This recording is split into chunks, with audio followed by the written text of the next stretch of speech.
ಆತ್ಮೀಯರೇ, ಈಗಿನ ಎಲ್ಲ ಸ್ಪರ್ಧಾತ್ಮಕ ಪರೀಕ್ಷೆಗಳಲ್ಲಿ ಸಾಮಾನ್ಯ ವಿಜ್ಞಾನ ವಿಷಯದ ಮೇಲೆ ಪ್ರಶ್ನೆಗಳಿರುತ್ತವೆ. ಸಾಮಾನ್ಯ ವಿಜ್ಞಾನವು ಭೌತಶಾಸ್ತ್ರ, ರಸಾಯನಶಾಸ್ತ್ರ, ಜೀವಶಾಸ್ತ್ರ 3 ಭಾಗಗಳನ್ನು ಒಳಗೊಂಡಿದೆ. ಈ 3 ಭಾಗಗಳ ಬಗ್ಗೆ ನಾವು ತಿಳಿದುಕೊಳ್ಳೋಣ. ಮೊದಲನೆಯದಾಗಿ ಇವತ್ತಿನ ಈ ವಿಡಿಯೋದಲ್ಲಿ ವಿಜ್ಞಾನದ ಹಿನ್ನೆಲೆ, ಭೌತವಿಜ್ಞಾನದ ಹಿನ್ನೆಲೆ, ಭೌತವಿಜ್ಞಾನದ ಮೂಲ ಪರಿಕಲ್ಪನೆಗಳಲ್ಲಿ ವೈಜ್ಞಾನಿಕ ಸಾಧನಗಳು ಹಾಗೂ ಸಲಕರಣೆಗಳು, ವಿಜ್ಞಾನದ ಶಾಖೆಗಳ ಬಗ್ಗೆ ಹಾಗೂ ಒಟ್ಟಾರೆಯಾಗಿ ಭೌತವಿಜ್ಞಾನದಲ್ಲಿ ಬರುವ ಅಧ್ಯಾಯಗಳ ಬಗ್ಗೆ ತಿಳಿಯೋಣ. ಹಾಗಾದರೆ ಈಗ ವಿಡಿಯೋ ಪ್ರಾರಂಭಿಸೋಣ. ಮೊದಲನೆಯದಾಗಿ ವಿಜ್ಞಾನದ ಹಿನ್ನೆಲೆ. ವಿಜ್ಞಾನ ಎಂಬ ಪದವು ಲ್ಯಾಟಿನ್ ಭಾಷೆಯ ಸೈನ್ಸಿಯಾ ಎಂಬ ಪದದಿಂದ ಉತ್ಪತ್ತಿಯಾಗಿದೆ. ಇದರ ಅರ್ಥ ಟು ನೋ ಎಂದರ್ಥ. ಟು ನೋ ಎಂದರೆ ತಿಳಿದುಕೋ ಎಂದರ್ಥ. ವಿಜ್ಞಾನದ ವ್ಯಾಖ್ಯಾನವನ್ನು ನೋಡುವುದಾದರೆ ಜ್ಞಾನದ ವ್ಯವಸ್ಥಿತವಾದ ಅಧ್ಯಯನವೇ ವಿಜ್ಞಾನ. Science is the systematic study of knowledge. ಮೊದಲನೇದಾಗಿ ರೋಜರ್ ಬೇಕನ್ ರವರು ಸಂಶೋಧನೆಗಾಗಿ ಗನ್ ಪೌಡರ್ ಮತ್ತು ಭೂತ ಕನ್ನಡಿ ಅಥವಾ ಭೂತ ಮಸೂರವನ್ನು ಬಳಸಿ ಪ್ರಾಯೋಗಿಕವಾಗಿ ಯಾವ ರೀತಿ ಅಧ್ಯಯನ ಮಾಡಬೇಕು ಎಂಬ ವಿಜ್ಞಾನದ ಪರಿಚಯವನ್ನು ಮಾಡಿಕೊಟ್ಟ ವಿಜ್ಞಾನಿ ರೋಜರ್ ಬೇಕನ್. ವಿಜ್ಞಾನದ ಪಿತಾಮಹ ಎಂದು ನಾವು ಗೆಲಿಲಿಯೋ ಗೆಲ್ಲಿ ಅವರನ್ನು ಕರೆಯುತ್ತೇವೆ. ವಿಜ್ಞಾನವನ್ನು ಪ್ರಮುಖವಾಗಿ 3 ಶಾಖೆಗಳಾಗಿ ವಿಂಗಡಿಸಲಾಗಿದೆ. ಅವುಗಳು ಯಾವುವೆಂದರೆ ಭೌತವಿಜ್ಞಾನ ಅಥವಾ ಭೌತಶಾಸ್ತ್ರ, ಫಿಸಿಕ್ಸ್, ರಸಾಯನಶಾಸ್ತ್ರ, ಕೆಮಿಸ್ಟ್ರಿ, ಜೀವಶಾಸ್ತ್ರ, ಬಯಾಲಜಿ. ಭೌತಶಾಸ್ತ್ರದಲ್ಲಿ ನಾವು ಯಾವುದೇ ಒಂದು ವಸ್ತುವಿನ ಬಗ್ಗೆ ಭೌತಿಕವಾಗಿ ಅಧ್ಯಯನ ಮಾಡುತ್ತೇವೆ. ರಸಾಯನಶಾಸ್ತ್ರದಲ್ಲಿ ಒಂದು ವಸ್ತುವಿನ ಬಗ್ಗೆ ರಾಸಾಯನಿಕವಾಗಿ, ಅಂದರೆ ಧಾತುಗಳು, ಪರಮಾಣುಗಳು, ಅಣುಗಳ ರಚನೆ ಇತ್ಯಾದಿಗಳ ಬಗ್ಗೆ ವಿವರವಾಗಿ ಅಧ್ಯಯನ ಮಾಡುತ್ತೇವೆ. ಅದೇ ರೀತಿ ಜೀವಶಾಸ್ತ್ರದಲ್ಲಿ ಜೀವಿಗಳ ಬಗ್ಗೆ ಸಮಗ್ರವಾಗಿ ಅಧ್ಯಯನ ಮಾಡುತ್ತೇವೆ. ಈಗ ಭೌತವಿಜ್ಞಾನದ ಹಿನ್ನೆಲೆಯನ್ನು ನೋಡೋದಾದ್ರೆ, ಭೌತವಿಜ್ಞಾನ ಫಿಸಿಕ್ಸ್ ಎಂಬ ಪದವು ಗ್ರೀಕ್ ಭಾಷೆಯ ಫ್ಯೂಸಿಸ್ ಎಂಬ ಪದದಿಂದ ಉತ್ಪತ್ತಿಯಾಗಿದೆ. ಈ ಫ್ಯೂಸಿಸ್ ಎಂದರೆ ಇದರ ಅರ್ಥ ನೇಚರ್, NATUR ಎಂದರೆ ಇದರ ಅರ್ಥ ಸ್ವಭಾವ ಎಂದರ್ಥ. ಪ್ರಾಚೀನ ಭೌತಶಾಸ್ತ್ರದ ಪಿತಾಮಹ ಎಂದು ನಾವು ಸರ್ ಐಸಾಕ್ ನ್ಯೂಟನ್ ರವರನ್ನು ಕರೆಯುತ್ತೇವೆ. ಏಕೆಂದರೆ ಇವರು ಮೂಲತಃ ಇಂಗ್ಲೆಂಡ್ದವರಾಗಿದ್ದು ಇವರು ಭೌತಶಾಸ್ತ್ರಕ್ಕೆ ನೀಡಿದ ಅಪಾರ ಕೊಡುಗೆಗಳನ್ನು ಹಾಗೂ ಸಂಶೋಧನೆಗಳನ್ನು ಗಮನಿಸಿ ಇವರನ್ನು ಪ್ರಾಚೀನ ಭೌತಶಾಸ್ತ್ರದ ಪಿತಾಮಹ ಎಂದು ಕರೆಯಲಾಗುತ್ತದೆ, ಸರ್ ಐಸಾಕ್ ನ್ಯೂಟನ್ ರವರನ್ನು. ಆಧುನಿಕ ಭೌತಶಾಸ್ತ್ರದ ಪಿತಾಮಹ ಎಂದು ಆಲ್ಬರ್ಟ್ ಐನ್ಸ್ಟೀನ್ ರವರನ್ನು ಕರೆಯುತ್ತೇವೆ. ಏಕೆಂದರೆ ಇವರು ಮೂಲತಃ ಜರ್ಮನಿ ದೇಶದವರಾಗಿದ್ದು ಇವರು ನೀಡಿರುವ ಅಪಾರ ಕೊಡುಗೆಗಳು ಹಾಗೂ ಸಂಶೋಧನೆಗಳಿಗೆ ಇವರನ್ನು ಆಧುನಿಕ ಭೌತಶಾಸ್ತ್ರದ ಪಿತಾಮಹ ಎಂದು ಕರೆಯಲಾಗುತ್ತದೆ. ಪ್ರಾಚೀನ ಭೌತಶಾಸ್ತ್ರದ ಪಿತಾಮಹ ಸರ್ ಐಸಾಕ್ ನ್ಯೂಟನ್, ಆಧುನಿಕ ಭೌತಶಾಸ್ತ್ರದ ಪಿತಾಮಹ ಆಲ್ಬರ್ಟ್ ಐನ್ಸ್ಟೀನ್. ಆಲ್ಬರ್ಟ್ ಐನ್ಸ್ಟೀನ್ ರವರಿಗೆ 1921ರಲ್ಲಿ ದ್ಯುತಿವಿದ್ಯುತ್ ಪರಿಣಾಮ ಫೋಟೋ ಎಲೆಕ್ಟ್ರಿಕ್ ಎಫೆಕ್ಟ್ ಸಂಶೋಧನೆಗೋಸ್ಕರ ನೊಬೆಲ್ ಪುರಸ್ಕಾರ ಲಭ್ಯವಾಗಿದೆ. ನೊಬೆಲ್ ಪ್ರಶಸ್ತಿ ಎನ್ನುವುದು ವಿಜ್ಞಾನ ಕ್ಷೇತ್ರದಲ್ಲಿ ಸಾಧನೆಗೈದಿರುವ ವಿಜ್ಞಾನಿಗಳಿಗೆ ನೀಡುವ ಅತ್ಯುನ್ನತ ದೊಡ್ಡ ಪ್ರಶಸ್ತಿಯಾಗಿದೆ. ಆಲ್ಬರ್ಟ್ ಐನ್ಸ್ಟೀನ್ ರವರು 1905ರಲ್ಲಿ ಸಾಪೇಕ್ಷ ಸಿದ್ಧಾಂತವನ್ನು ಮಂಡಿಸಿದರು. ಭೌತಶಾಸ್ತ್ರ ವಿಭಾಗಕ್ಕೆ ಮೊಟ್ಟ ಮೊದಲ ನೊಬೆಲ್ ಪಾರಿತೋಷಕ ಅಥವಾ ಪ್ರಶಸ್ತಿಯನ್ನು ತಂದುಕೊಟ್ಟ ವಿಜ್ಞಾನಿ ವಿಲಿಯಂ ರಾಂಟ್ಜನ್. ವಿಲಿಯಂ ರಾಂಟ್ಜನ್ ಇವರಿಗೆ 1901ರಲ್ಲಿ ಎಕ್ಸ್-ರೇ ಅಥವಾ ಎಕ್ಸ್ ಕಿರಣಗಳ ಸಂಶೋಧನೆ ಮಾಡಿದ್ದಕ್ಕಾಗಿ ನೊಬೆಲ್ ಪ್ರಶಸ್ತಿ ಲಭ್ಯವಾಗಿದೆ.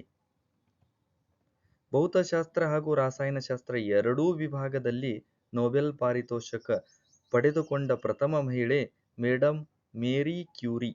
ಮೇಡಂ ಮೇರಿ ಕ್ಯೂರಿ ಇವರಿಗೆ 1903ರಲ್ಲಿ ಭೌತಶಾಸ್ತ್ರ ವಿಭಾಗಕ್ಕೆ ವಿಕಿರಣಶೀಲತೆ ಸಂಶೋಧನೆಗೋಸ್ಕರ ನೊಬೆಲ್ ಪ್ರಶಸ್ತಿ ಲಭ್ಯವಾಗಿದೆ. ಇವರಿಗೆ 1911ರಲ್ಲಿ ರಾಸಾಯನಶಾಸ್ತ್ರ ವಿಭಾಗದಲ್ಲಿ ರೇಡಿಯಂ Ra ಮತ್ತು ಪೊಲೋನಿಯಂ Po ಗಳ ಸಂಶೋಧನೆಗೋಸ್ಕರ ನೊಬೆಲ್ ಪ್ರಶಸ್ತಿ ದೊರಕಿದೆ. ಭಾರತದಲ್ಲಿ ಮತ್ತು ಏಷ್ಯಾ ಖಂಡದಲ್ಲಿಯೇ ಭೌತಶಾಸ್ತ್ರ ವಿಭಾಗದಲ್ಲಿ ನೊಬೆಲ್ ಪ್ರಶಸ್ತಿ ಪಡೆದವರು ಸರ್ ಸಿ ವಿ ರಾಮನ್ ರವರು.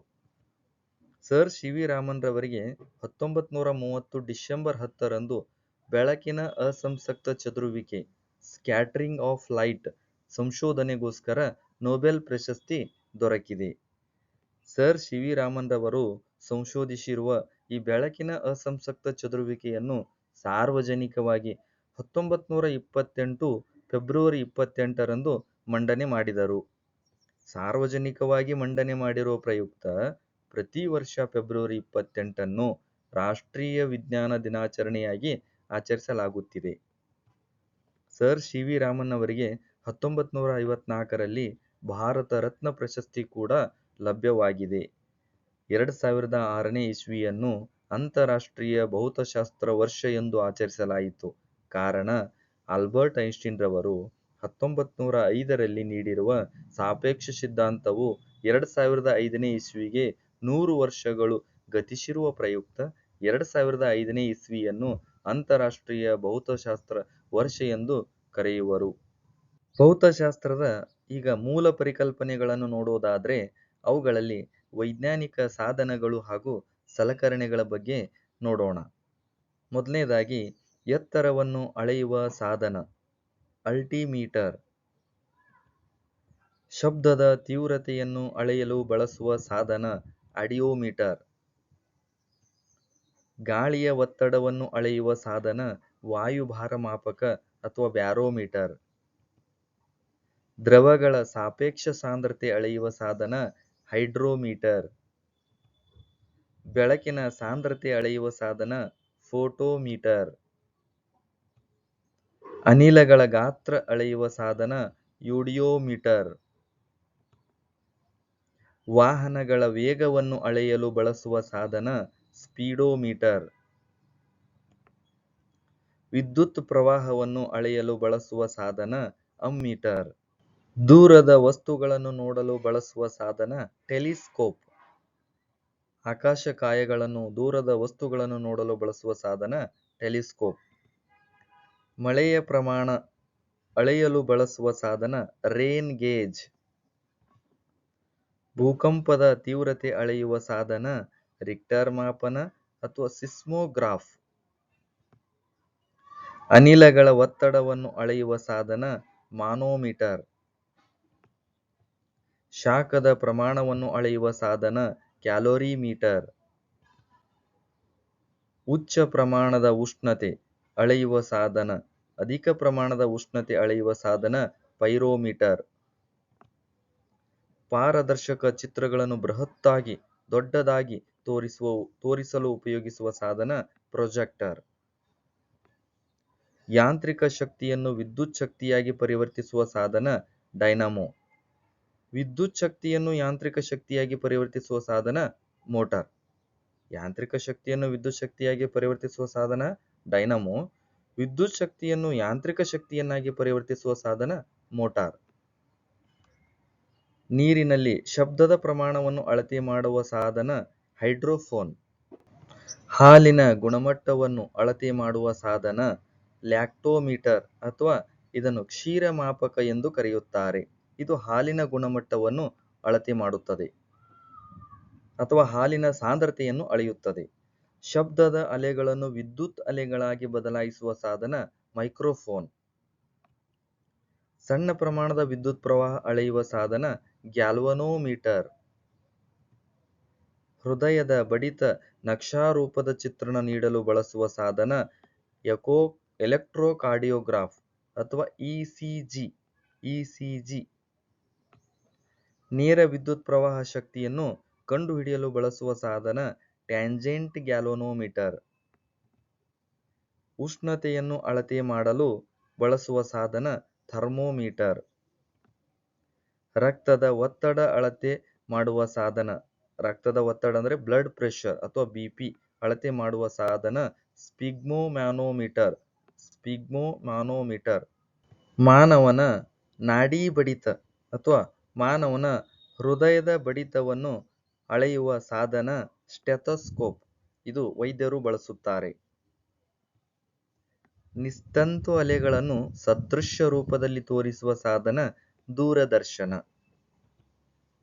ಸೂಕ್ಷ್ಮ ವಸ್ತುಗಳನ್ನು, ಬರಿಗಣ್ಣಿಗೆ ಕಾಣಲಾರದ ವಸ್ತುಗಳನ್ನು ನೋಡಲು ಬಳಸುವ ಸಾಧನ ಸೂಕ್ಷ್ಮದರ್ಶಕ. ಇದರಲ್ಲಿ ಸಂಯುಕ್ತ ಸೂಕ್ಷ್ಮದರ್ಶಕ ಬರುತ್ತದೆ. ಬೆಳಕಿನ ಮೂಲಗಳ ತೀವ್ರತೆಯನ್ನು ಹೋಲಿಸಲು ಬಳಸುವ ಸಾಧನ ಫೋಟೋಗ್ರಾಫ್. ಇದು ಬೆಳಕಿನ ಮೂಲಗಳ ತೀವ್ರತೆಯನ್ನು ತಿಳಿಸುತ್ತದೆ.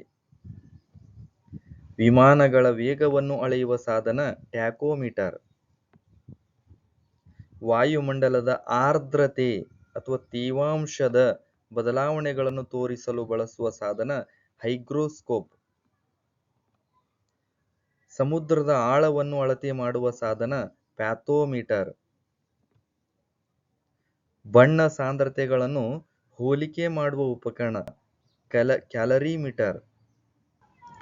ಶಾಖ ವಿಕಿರಣಗಳನ್ನು ಅಳತೆ ಮಾಡುವ ಸಾಧನ ರೇಡಿಯೋ ಮೈಕ್ರೋಮೀಟರ್. ವರ್ಣಪಟುತ್ವ ಅಳೆಯುವ ಸಾಧನ ಸ್ಪೆಕ್ಟ್ರೋಮೀಟರ್. ಸೌರ ವಿಕಿರಣಗಳ ಅಳತೆ ಮಾಡಲು ಬಳಸುವ ಸಾಧನ ಪೈಕನೋಮೀಟರ್. ಮಾನವನ ದೇಹದ ಉಷ್ಣತೆಯನ್ನು ಅಳತೆ ಮಾಡುವ ಉಪಕರಣ ವೈದ್ಯಕೀಯ ಉಷ್ಣತಾಮಾಪಕ ಅಥವಾ ಕ್ಲಿನಿಕಲ್ ಥರ್ಮೋಮೀಟರ್. ಕೋನಗಳ ಅಳತೆ ಮಾಡಲು ಬಳಸುವ ಉಪಕರಣ ಮೈಕ್ರೋಮೀಟರ್. ದಾಖಲಿಸಿರುವ ಶಬ್ದವನ್ನು ಪುನರುತ್ಪತ್ತಿ ಮಾಡುವ ಸಾಧನ ಗ್ರಾಮಫೋನ್.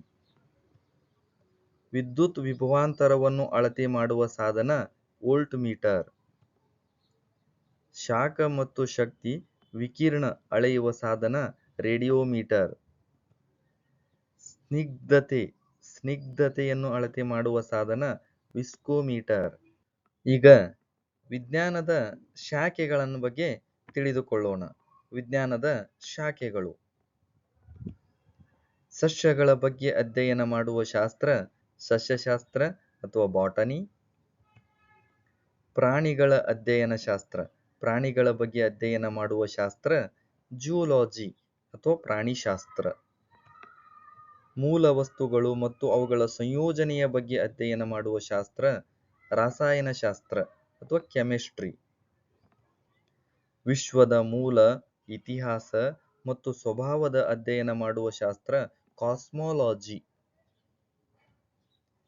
ಜೀವಕೋಶಗಳ ರಚನೆ ಮತ್ತು ಕಾರ್ಯಗಳ ಬಗ್ಗೆ ಅಧ್ಯಯನ ಮಾಡುವ ಶಾಸ್ತ್ರ ಜೀವಕೋಶಗಳ ರಚನೆ ಮತ್ತು ಕಾರ್ಯ ಸೈಟಾಲಜಿ.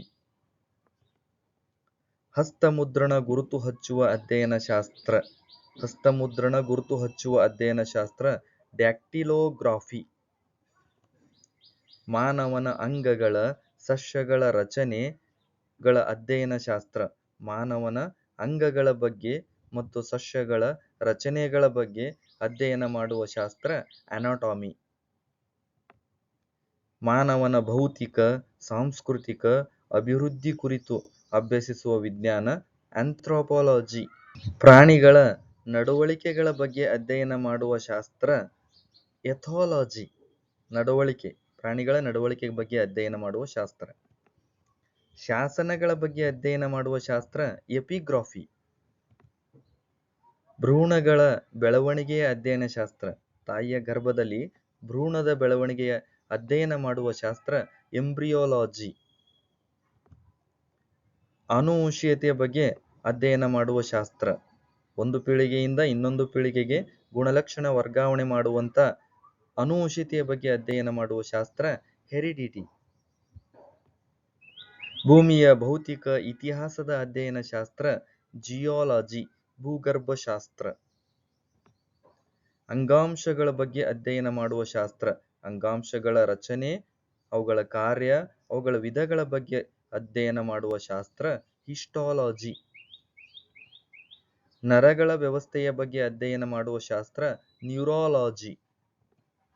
ಹಣ್ಣುಗಳ ಬೆಳವಣಿಗೆಯ ಅಧ್ಯಯನ ಶಾಸ್ತ್ರ ಪೋಮಾಲಜಿ. ಹಣ್ಣುಗಳ ಬಗ್ಗೆ ಅಧ್ಯಯನ ಮಾಡುವ ಶಾಸ್ತ್ರ ಪೋಮಾಲಜಿ. ವಿಷಯಗಳ ಬಗ್ಗೆ ಅಧ್ಯಯನ ಮಾಡುವ ಶಾಸ್ತ್ರ ಟ್ಯಾಕ್ಸಿಕಾಲಜಿ. ವೈರಸ್ಗಳ ಬಗ್ಗೆ ಅಧ್ಯಯನ ಮಾಡುವ ಶಾಸ್ತ್ರ. ವೈರಸ್ಗಳ ಬಗ್ಗೆ ಅಧ್ಯಯನ ಮಾಡುವ ಶಾಸ್ತ್ರ ವಿರಾಲಜಿ ಅಥವಾ ವೈರಾಲಜಿ. ಮಾನವನ ಸಮಾಜದ ಅಧ್ಯಯನ ಶಾಸ್ತ್ರ ಸಮಾಜ ಸೋಷಿಯಾಲಜಿ. ಕ್ಷ ಕಿರಣಗಳ ಅಧ್ಯಯನ ಶಾಸ್ತ್ರ ಅಥವಾ ಎಕ್ಸ್ ಕಿರಣಗಳ ಅಧ್ಯಯನ ಶಾಸ್ತ್ರ ರೇಡಿಯಾಲಜಿ ಎಕ್ಸ್ರೇ. ಸಾಂಕ್ರಾಮಿಕ ರೋಗಗಳ ಬಗ್ಗೆ ಅಧ್ಯಯನ ಮಾಡುವ ಶಾಸ್ತ್ರ ಪ್ಯಾಥೋಲಾಜಿ. ಭೂಮಿಯ ಮೇಲೆ ಲಕ್ಷಣ, ಹವಾಮಾನ, ವಾಯುಗುಣ, ಜನಸಂಖ್ಯೆ ಇತ್ಯಾದಿಗಳ ಅಧ್ಯಯನ ಶಾಸ್ತ್ರ ಜಿಯೋಗ್ರಫಿ ಭೂಗೋಳಶಾಸ್ತ್ರ. ಮಾನವ ಮತ್ತು ಪ್ರಾಣಿಗಳ ನಡವಳಿಕೆಗಳ ಕುರಿತು ಅಧ್ಯಯನ ಶಾಸ್ತ್ರ ಸೈಕಾಲಜಿ. ನಡವಳಿಕೆ ಮಾನವ ಮತ್ತು ಪ್ರಾಣಿಗಳ ಸೈಕಾಲಜಿ ಅಥವಾ ಮನಃಶಾಸ್ತ್ರ. ಜೀವಿಗಳಲ್ಲಿ ನಡೆಯುವ ರಾಸಾಯನಿಕ ಕ್ರಿಯೆಗಳ ಅಧ್ಯಯನ ಶಾಸ್ತ್ರ ಬಯೋಕೆಮಿಸ್ಟ್ರಿ ಅಥವಾ ಜೀವರಾಸಾಯನ ಶಾಸ್ತ್ರ. ಪಕ್ಷಿಗಳ ಬಗ್ಗೆ ಅಧ್ಯಯನ ಮಾಡುವ ಶಾಸ್ತ್ರ. ಪಕ್ಷಿಗಳ ಬಗ್ಗೆ ಅಧ್ಯಯನ ಮಾಡುವ ಶಾಸ್ತ್ರ ಆರ್ನಿಥಾಲಜಿ. ಪುರಾತನ ವಸ್ತುಗಳ ಕುರಿತು ಅಧ್ಯಯನ ನಡೆಸುವ ಶಾಸ್ತ್ರ ಆರ್ಕಿಯಾಲಜಿ ಅಥವಾ ಪುರಾತತ್ವಶಾಸ್ತ್ರ. ತೂಕ ಮತ್ತು ಅಳತೆಗಳ ವೈಜ್ಞಾನಿಕ ಅಧ್ಯಯನ ಮಿಟ್ರಾಲಜಿ. ಖನಿಜಗಳನ್ನು ಅವುಗಳ ಅದಿರುಗಳಿಂದ ಬೇರ್ಪಡಿಸುವ ಕುರಿತು ಅಭ್ಯಸಿಸುವ ಶಾಸ್ತ್ರ ಮೆಟಲರ್ಜಿ. ದ್ರವಗಳ ಬಲ ಮತ್ತು ಒತ್ತಡಗಳ ಗಣತೀಯ ಅಧ್ಯಯನ ಹೈಡ್ರೋಸ್ಟ್ಯಾಟಿಕ್ಸ್. ಕೀಟಗಳ ಅಧ್ಯಯನ ಶಾಸ್ತ್ರ ಎಂಟಮಾಲಜಿ. ಬೆಳಕಿನ ಮೂಲದ ಬಗ್ಗೆ ಅಧ್ಯಯನ ಶಾಸ್ತ್ರ ಬೆಳಕು ಆಪ್ಟಿಕ್ಸ್. ಹಲ್ಲುಗಳ ವೈಜ್ಞಾನಿಕ ಅಧ್ಯಯನ ಅಥವಾ ಹಲ್ಲುಗಳ ಬಗ್ಗೆ ಅಧ್ಯಯನ ಮಾಡುವ ಶಾಸ್ತ್ರ ಓಡಂಟಾಲಜಿ. ಸಾವಯವ ರಚನೆಗಳ ಬಗ್ಗೆ ಅಭ್ಯಸಿಸುವ ಶಾಸ್ತ್ರ ಮಾರ್ಫಾಲಜಿ. ವ್ಯಕ್ತಿಯ ಹುಟ್ಟಿದ ದಿನಾಂಕ, ವರ್ಷವನ್ನು ಹಿಡಿದು ಭವಿಷ್ಯದಲ್ಲಿ ಅದರ ಪ್ರಭಾವದ ಬಗ್ಗೆ ಅಭ್ಯಸಿಸುವ ಶಾಸ್ತ್ರ ನ್ಯೂಮರಾಲಜಿ. ನರಗಳ ಸಾಂಕ್ರಾಮಿಕ ರೋಗಗಳ ಅಧ್ಯಯನ ಶಾಸ್ತ್ರ ನ್ಯೂರೋಪ್ಯಾಥಾಲಜಿ. ಭಾಷೆಗಳ ಅಧ್ಯಯನ ಶಾಸ್ತ್ರ ಫಿಲಾಲಜಿ. ಪಳಿವಳಿಕೆಗಳ ಅಧ್ಯಯನ ಶಾಸ್ತ್ರ ಪೆಲಿಯಂಟಾಲಜಿ. ಪೆಲಿಯಂಟಾಲಜಿ ಪಳಿವಳಿಕೆಗಳ ಬಗ್ಗೆ ಅಧ್ಯಯನ ಮಾಡುತ್ತದೆ. ಜೀವಿಗಳ ಮೇಲೆ ಬೆಳಕಿನ ಪರಿಣಾಮಗಳ ಕುರಿತು ಅಭ್ಯಾಸ ಮಾಡುವ ಶಾಸ್ತ್ರ ಫೋಟೋಬಯಾಲಜಿ. ಆಲ್ಗೆಗಳ ಅಧ್ಯಯನ ಶಾಸ್ತ್ರ ಆಲ್ಗೆ ಅಥವಾ ಪಾಚಿ ಇವುಗಳ ಅಧ್ಯಯನ ಮಾಡುವ ಶಾಸ್ತ್ರ ಫೈಕಾಲಜಿ. ನಿದ್ರಾಸ್ಥಿತಿಯ ಕುರಿತು ಅಭ್ಯಸಿಸುವ ಶಾಸ್ತ್ರ ಹಿಪ್ನಾಲಜಿ. ರಕ್ತದ ಕುರಿತು ಅಧ್ಯಯನ ಮಾಡುವ ಶಾಸ್ತ್ರ ಹೆಮಟಾಲಜಿ. ಜೀವ ನಿಯಮಗಳ ಅಧ್ಯಯನ ಶಾಸ್ತ್ರ ಬಯೋನಾಮಿ ಅಥವಾ ಬೈನಾಮಿಯಲ್ ನಾಮೆನ್ಕ್ಲಚರ್. ಸಸ್ಯ ಹಾಗೂ ಪ್ರಾಣಿಗಳ ವರ್ಗೀಕರಣ ಶಾಸ್ತ್ರ ಟ್ಯಾಕ್ಸಾನಮಿ. ಸಸ್ಯ ಮತ್ತು ಪ್ರಾಣಿಗಳ ವರ್ಗೀಕರಣದ ಬಗ್ಗೆ ತಿಳಿಸುತ್ತದೆ, ಅದಕ್ಕೆ ಟ್ಯಾಕ್ಸಾನಮಿ ಎಂದು ಕರೆಯುತ್ತೇವೆ. ಮೂಳೆಗಳ ಬಗ್ಗೆ ಅಧ್ಯಯನ ಮಾಡುವ ಶಾಸ್ತ್ರ ಆಸ್ಟಿಯೋಪತಿ. ಸಸ್ಯಗಳ ಬಗ್ಗೆ ಅಧ್ಯಯನ ಮಾಡುವ ಶಾಸ್ತ್ರ ಡೆಂಡ್ರಾಲಜಿ. ಸಸ್ಯಗಳ ಬೆಳವಣಿಗೆಗಳ ಕುರಿತು ಅಧ್ಯಯನ ಮಾಡುತ್ತದೆ. ಚರ್ಮ ಮತ್ತು ಚರ್ಮ ರೋಗಗಳ ಕುರಿತು ಅಭ್ಯಸಿಸುವ ಶಾಸ್ತ್ರ ಡರ್ಮಿಟಾಲಜಿ. ಮೀನುಗಳ ಅಧ್ಯಯನ ಮಾಡುವ ಶಾಸ್ತ್ರ ಮೀನುಗಳ ಕುರಿತು ಅಧ್ಯಯನ ಮಾಡುವ ಶಾಸ್ತ್ರ ಇಕ್ತಿಯಾಲಜಿ. ಇಕ್ತಿಯಾಲಜಿ. ಮಾನವನ ಸೌಂದರ್ಯದ ಬಗ್ಗೆ ಅಧ್ಯಯನ ಮಾಡುವ ಶಾಸ್ತ್ರ ಕಾಲಾಲಜಿ. ಸ್ನಾಯುಗಳ ವೈಜ್ಞಾನಿಕ ಅಧ್ಯಯನ ಮಯಾಲಜಿ. ಇರುವೆಗಳ ಅಧ್ಯಯನ ಮಾಡುವ ಶಾಸ್ತ್ರ ಇರುವೆಗಳ ಬಗ್ಗೆ ಅಧ್ಯಯನ ಮಾಡುವ ಶಾಸ್ತ್ರ ಮಿರ್ಮಿಕಾಲಜಿ. ಸ್ವಪ್ನಗಳ ಬಗ್ಗೆ ಅಧ್ಯಯನ ಮಾಡುವ ಶಾಸ್ತ್ರ ಓನಿರಿಯಾಲಜಿ. ಓನಿರೋಲಜಿ. ಕಿವಿ ಮತ್ತು ಕಿವಿಗೆ ಸಂಬಂಧಿಸಿದ ವ್ಯಾಧಿಗಳ ಬಗ್ಗೆ ಅಧ್ಯಯನ ಮಾಡುವ ಶಾಸ್ತ್ರ ಓಟಾಲಜಿ. ವಸ್ತು ವಿರೂಪ ಅಧ್ಯಯನ ಶಾಸ್ತ್ರ ಮಾರ್ಫಾಲಜಿ. ತತ್ತಿಗಳ ಅಧ್ಯಯನ ಶಾಸ್ತ್ರ ಅಥವಾ ಅಂಡಾಣುಗಳ ಅಧ್ಯಯನ ಶಾಸ್ತ್ರ ಊಲಾಜಿ. ಪರತಂತ್ರ ಜೀವಿಗಳ ಅಧ್ಯಯನ ಶಾಸ್ತ್ರ ಪ್ಯಾರಾಸಿಟಾಲಜಿ. ಪರತಂತ್ರ ಜೀವಿಗಳ ಅಧ್ಯಯನ ಮಾಡುವ ಶಾಸ್ತ್ರ. ತರಕಾರಿಗಳು ಮತ್ತು ಸಸ್ಯಗಳ ಕೃಷಿ ವಿಜ್ಞಾನದ ಶಾಸ್ತ್ರ ಆರ್ಬೋರಿಕಲ್ಚರ್. ಹುಲ್ಲುಗಳ ಬಗ್ಗೆ ಅಧ್ಯಯನ ಮಾಡುವ ಶಾಸ್ತ್ರ ಅಗ್ರೋಸ್ಟಾಲಜಿ. ಆತ್ಮೀಯರೇ, ಈಗ ಭೌತಶಾಸ್ತ್ರದ ಪ್ರಮುಖ ಘಟಕಗಳನ್ನು ನೋಡೋದಾದ್ರೆ, ಈ ಘಟಕಗಳನ್ನು ನಾವು ಮುಂಬರುವ ವಿಡಿಯೋಗಳಲ್ಲಿ ಒಂದೊಂದು ಘಟಕ ಒಂದೊಂದು ಭಾಗದಲ್ಲಿ ತಿಳಿದುಕೊಳ್ಳೋಣ. ಮೊದಲನೇ ಘಟಕ ಬೆಳಕು, ಚಲನೆ, ಗುರುತ್ವ, ಶಬ್ದ, ಉಷ್ಣ ಮತ್ತು ತಾಪ, ದರ್ಪಣಗಳು ಮತ್ತು ಮಸೂರಗಳು, ಕಾಂತತ್ವ, ವಿದ್ಯುತ್ ಶಕ್ತಿ, ಕೆಲಸ ಮತ್ತು ಶಕ್ತಿ, ಬಲ ಮತ್ತು ಒತ್ತಡ, ಅಲೆಗಳು, ವಿದ್ಯುತ್ ಕಾಂತೀಯ ವಿಕಿರಣಗಳು, ಬಣ್ಣಗಳು. ಈ ಘಟಕಗಳ ಬಗ್ಗೆ ನಾವು ಮುಂಬರುವ ವಿಡಿಯೋಗಳಲ್ಲಿ ಒಂದೊಂದು ಘಟಕಗಳ ಬಗ್ಗೆ ಸಮಗ್ರವಾಗಿ ತಿಳಿದುಕೊಳ್ಳೋಣ. ಧನ್ಯವಾದಗಳು.